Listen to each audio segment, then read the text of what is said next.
Jenny, please forgive me. I love you, Daddy. I forgive you.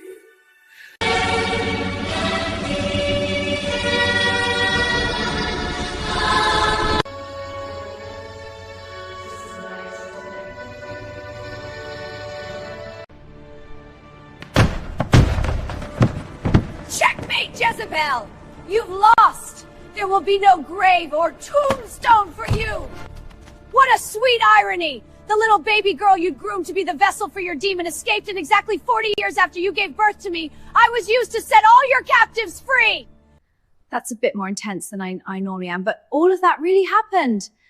Jezebel, unrepentant, angry, extremely aggressive, was defeated, and we're alive to celebrate. After Harvey's funeral, Mother became paranoid, worrying that her ill-gotten gains would be lost in the rising tide of black anger in South Africa. Jezebel's plans to avoid that impacted all our lives, Jenny. She got Dad a job in Canada, sold the house, insisted that I wasn't engaged and not 21 yet, so I had to go with them. We hurriedly got engaged, and 18 was the age of majority, Jenny. You asked for my hand in marriage before Mother could get to Dad. After meeting with me, then he said yes, perhaps hoping Jezebel's Canada plans would end. Mother was furious, insisting that I'd have to go to Canada for any wedding to happen. But why? All our family were in Africa. That was Jezebel's stalling tactic to recover lost ground, Jenny.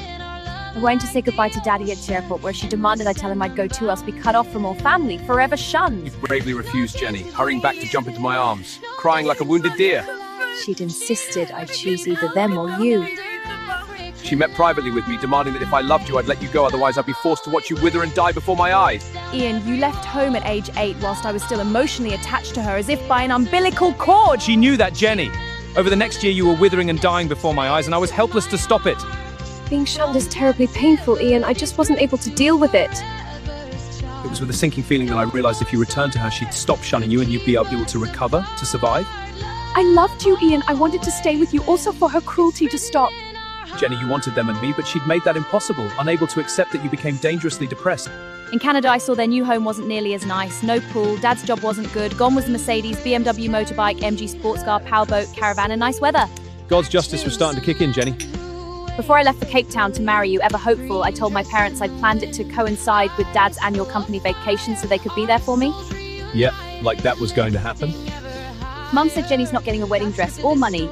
We won't be at her wedding, get us a powerboat instead. So he chose the powerboat over walking you down the aisle, Jenny? That was so cruel. By 1995 in Canada, Dad had been fired. They were bankrupt, unable to buy a small home or make payments on their red Mazda RX-7, whilst we were rich and had 3 Mercedeses. I bought his RX-7 for you, Jenny. I loved that car, Ian. Thinking she'd finally treat us better, we got them their final little Canadian home in BC. I had to, Jenny, otherwise they would have moved into our 5-bedroom mansion. Mum was so jealous, growing ever nastier. After your dad died, she rushed to their lawyer to change the will, excluding you entirely, leaving you just a stinky final message. In 1996, you'd returned from Africa, having found Harvey's 2 lost little girls, and visited his grave! I avenged them all, Jenny. I sent them a photo of Harvey's grave along with a letter. They'd spend the rest of their lives in a valley town, unable to avoid its main street. I told her whenever you encounter Harvey Avenue, you'll remember what you did to Harvey and his family.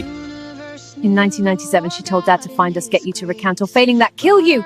We told him what she'd done to Harvey's family. He broke down crying and you led him to the Lord, Jen.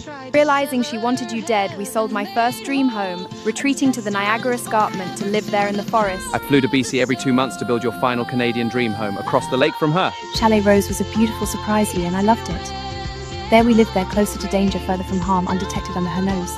6 years, 6 months later, we were betrayed by your relatives, Jenny. We sold everything then with our 2 sons, and little Happy drove south for 23 days till the road ended to start a new life at 50. God brought us to Panama, Jenny. Life's been such an adventure. I love you. To immigrate to Panama, we had to get married again, the 3rd time on 3 continents. After all the pain inflicted on you for loving me, you still wanted to marry me. I love you, Ian. I adore you, Jenny. After 55 years, Ian, what's next? Jenny, regardless of how long we have left, let's both promise to find each other again. Just head on down to the river. I'll be waiting there for you, Ian. Or me there for you, Jenny. Jenny, thank you for letting me be part of your life. I love you, Ian.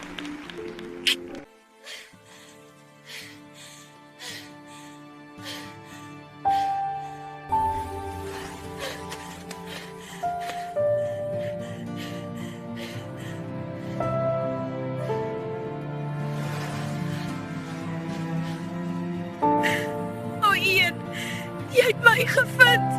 Ek het elke dag vir jou gewag. On the 14th of June, I broke the news to Mother and Dad that I was flying back to Ian in Cape Town and married. I'd planned it all, so there's nothing she could do to stop me. Mother shouted, "No dress, no family, no money. Without me, you'll be nothing, child." Shaking, I replied, "I'm going back to Ian, who's showing me what love is. You've shown me what love isn't."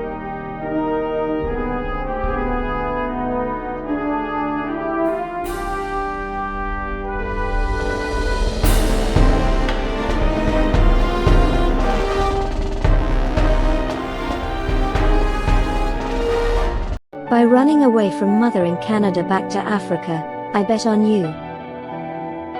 I love you so very, very much. I'm all yours now. Please always love me, forever. This photo's from my wedding day. The video you're about to see is of Ian and I on our honeymoon 7 years after we'd first met and fell in love in the wilderness. It's a triumphant video. Our love story had survived the cruelest attacks imaginable for 7 years, culminating in me running away from Mother in Canada to marry Ian in Cape Town. In the video, I tell Ian about my dream. Keep in mind that in 1979, the first PCs were just being launched and there was no internet yet. I'd need that for my dream to come true.